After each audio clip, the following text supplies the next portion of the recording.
Kaixo, ongi etorria, gorputz geometriko hau ikusterakoan konturatuko zinean dela zilindro erdi bat, etzanda dagoena.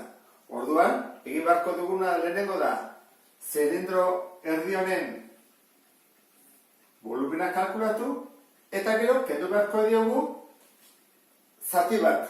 Zati hori zer da, baita ere da beste zilindro erdi bat, baina txikiagoa. Handienari txikiak entzen badiot, geldituko zait pieza hau, gorputz geometrikoa. Orduan beharko ditugu hemengo datuak. Hasiko gera, zein da honen erradioa? Radioa da, hemendik horrea dagoenaren erdia. 7 baldin bada diametroa, erradioa da 3,5. Bestetik, zein da honen altuera? 25 metro. Orduan, honen volumena kalkulatzeko datuak baditugu. Orain, beste horrena.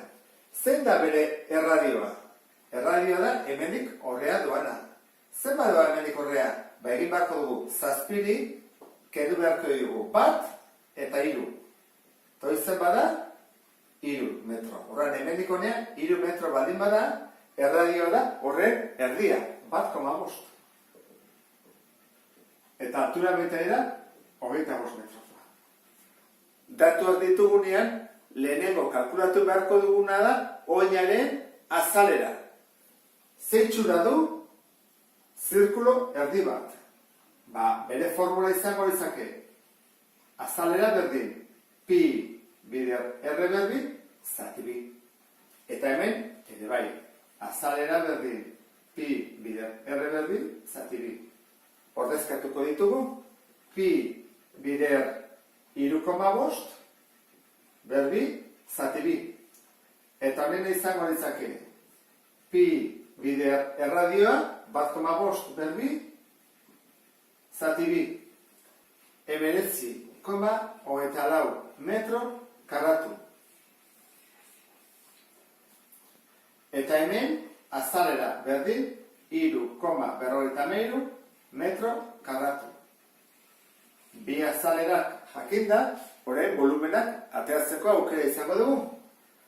Volumenak berdin, azalera bider altura, hemen ere bai, azalera bider altura, eta jarriko ditugu. Volumena berdin, 19,24 bider altuera 25. Eta hemen, volumena berdin, 3,53 bider altuera 25. Eta kalkulagailuekin ateratzen da. Volumena berdin, 481 metro kubiko. Eta hemen, volumena berdin, 48,25 metro kubiko.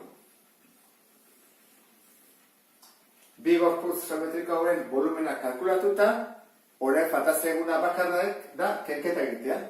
Behingo dugu. Volumen osoa berdin. 481 ken 48,25. Eta ateratzen da 382,75 metro kubiko. Eta erantara, ariketa bukatua dago. Beste bat arte, agur!